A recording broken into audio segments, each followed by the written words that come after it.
बिहार की राजनीति में इन दिनों भारी बवाल देखने को मिल रहा है। जब से सीएम नीतीश कुमार ने राज्यसभा जाने का फैसला लिया है, तब से बिहार में बड़ा राजनीतिक फेरबदल होने की उम्मीद जताई जा रही है। इसी बीच भाजपा नेता और बिहार के डिप्टी सीएम सम्राट चौधरी को भारी विरोध का सामना करना पड़ा और सम्राट चौधरी के सामने ही जनता ने उन्हीं के खिलाफ गो बैक के जमकर नारे लगाए हैं। तो आखिर क्यों बिहार में बीजेपी नेता और डिप्टी सीएम सम्राट चौधरी के खिलाफ लगे गो बैक के नारे, सब कुछ आपको विस्तार से बताएंगे अपनी इस स्पेशल रिपोर्ट में। नमस्कार, मैं आकांक्षा और आप देखना शुरू कर चुके हैं 4 PM न्यूज नेटवर्क। बिहार की राजनीति में इन दिनों जबरदस्त उथल-पुथल देखने को मिल रही है। मुख्यमंत्री नीतीश कुमार के राज्यसभा जाने के फैसले ने राज्य की सियासत को पूरी तरह से गरमा दिया है। जिस दिन से ही ये खबर सामने आई कि नीतीश कुमार जल्द ही मुख्यमंत्री पद छोड़ सकते हैं, वैसे ही राजनीतिक गलियारों में हलचल तेज हो गई। विपक्ष लगातार बीजेपी पर आरोप लगा रहा है कि वो अपने किसी नेता को मुख्यमंत्री की कुर्सी पर बैठाना चाहती है। बीते कल भी जब सीएम नीतीश कुमार ने बिहार विधान परिषद यानी कि एमएलसी की सदस्यता से इस्तीफा दिया, तो नीतीश कुमार के एमएलसी पद से इस्तीफे पर आरजेडी नेता तेजस्वी यादव ने कहा कि हम लोग शुरू से कहते रहे हैं कि चुनाव के बाद नीतीश कुमार बिहार के मुख्यमंत्री नहीं बनेंगे। इनको केवल 2 या 3 महीने के लिए मुख्यमंत्री बनाया गया है और अब हटा रहे हैं। भाजपा के लोगों ने ठगने का काम किया है। बिहार में पहले से ही देश में सबसे महंगी बिजली मिलती थी, चुनाव के बाद उससे और भी ज्यादा महंगा कर दिया गया है। इन लोगों ने जनता को भी ठगा है। तरीके से आज दिए, क्या कहेंगे? सर्टिफिकेट लेने भी नहीं गए? देखिए, हम लोग शुरू दिन से ये कहते रहे हैं कि चुनाव के बाद नीतीश कुमार जी बिहार के मुख्यमंत्री नहीं बनेंगे। इसको सेम महाराष्ट्र का रिपैकेजिंग करके नए तरीके से इनको कुछ दिनों के लिए 2-3 महीना के लिए मुख्यमंत्री बनाया। अब हटा रहा है भाजपा के लोग। भाजपा के लोगों ने ठगने का काम किया, नीतीश जी को ठगा, चाहे महिलाओं को ठगा जो 1,90,000 रुपये अभी नहीं बांटा गया, 10,000 रुपये चुनाव के दिन बांटे गए और बोला गया कि 1,90,000 दिया जाएगा। बिहार में पहले से ही बिजली की कीमतें जो हैं बहुत बढ़ी हुई थी, देश में सबसे महंगा बिजली बिहार में मिलता था और चुनाव के बाद और भी महंगा बिजली जो है दरें जो हैं बढ़ाई गई हैं। तो इन लोगों ने बिहार की जनता को भी धोखा दिया, ठगा। तो भाजपा देखिए कथनी और करनी में भारी अंतर है।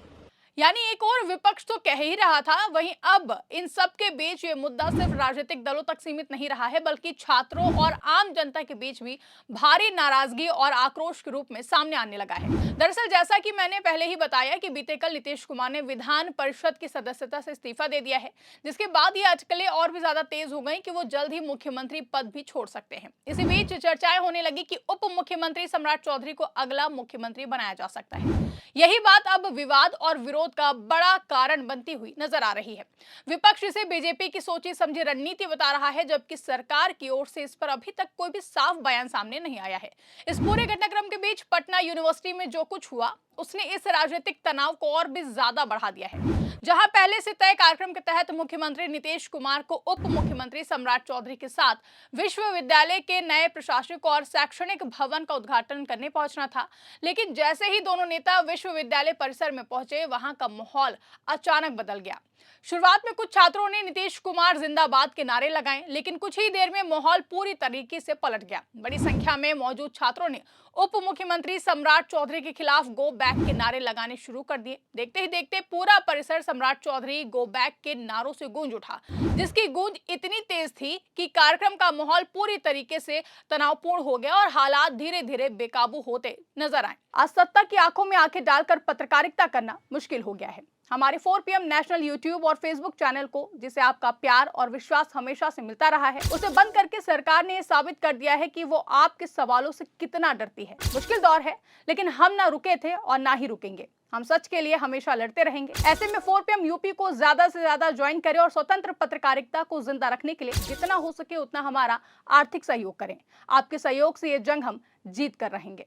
छात्रों की भीड़ बढ़ती गई और विरोध तेज होता गया, जिसके बाद सुरक्षा कर्मियों को हालात संभालने के लिए आगे आना पड़ा। प्रशासन ने आनन फानन में कार्यक्रम को पूरा कराने की कोशिश की, लेकिन हालात इतने बिगड़ गए कि मुख्यमंत्री और उनके साथ मौजूद पूरा दल कुछ ही मिनटों में कार्यक्रम स्थल से वापस लौटने को मजबूर हो गया। बताया जा रहा है कि इस विरोध के पीछे सिर्फ राजनीतिक कारण ही नहीं थे, बल्कि छात्रों की अपनी समस्याएं भी शामिल थी। छात्र संगठन आइसा के कार्यकर्ताओं ने सरकार के खिलाफ जमकर नारेबाजी की। उनका कहना है कि पटना यूनिवर्सिटी की हालत बेहद खराब है।